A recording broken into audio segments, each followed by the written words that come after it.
Plus modernes, pilotables à distance sur 360 degrés, elles seront désormais partout dans Vernon ou presque. Citoyens, vous êtes avertis, les caméras de vidéosurveillance sont le nouveau dispositif de sécurité urbaine de la municipalité.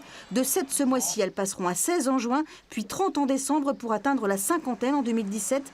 Un choix de la mairie totalement assumé et justifié. Vernon est une ville qui à la fois doit gérer sa délinquance qu'on appelle endogène, c'est-à-dire la délinquance de centre-ville, la tranquillité, la sécurité publique traditionnelle, et en même temps il y a tout un volet de délinquance itinérante, cambriolage, des équipes qui peuvent venir par l'autoroute de Paris ou de région rouennaise pour venir commettre ici des méfaits. Et là aussi, il nous faut un nombre important de caméras, ne serait-ce que la gare aussi justifie cela. Donc 50, c'est à peu près globalement un étiage qui permet d'être efficace.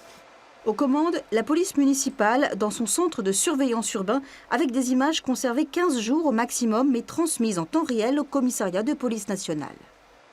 Il y a un opérateur en fait qui est là et donc qui peut diriger donc soit les équipes de la police municipale, soit directement appeler le commissariat, envoyer une patrouille sur n'importe quel fait, que ce soit de la délinquance routière ou de l'incivilité. Coût du dispositif 475 000 € d'ici 2020, dont une bonne partie financée par le Fonds ministériel de prévention de délinquance. Un argument insuffisant pour l'opposition municipale qui s'inquiète déjà des conséquences du dispositif. Ce n'est pas la solution.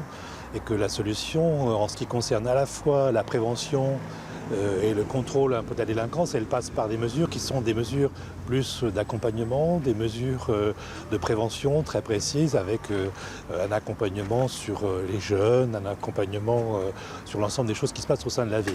Équipées d'un lecteur de plaques minéralogiques, les caméras seront aussi à terme capables de faire de la vidéo-verbalisation à distance, une autre manière pour les 14 agents de la police municipale d'assurer leur mission quotidienne.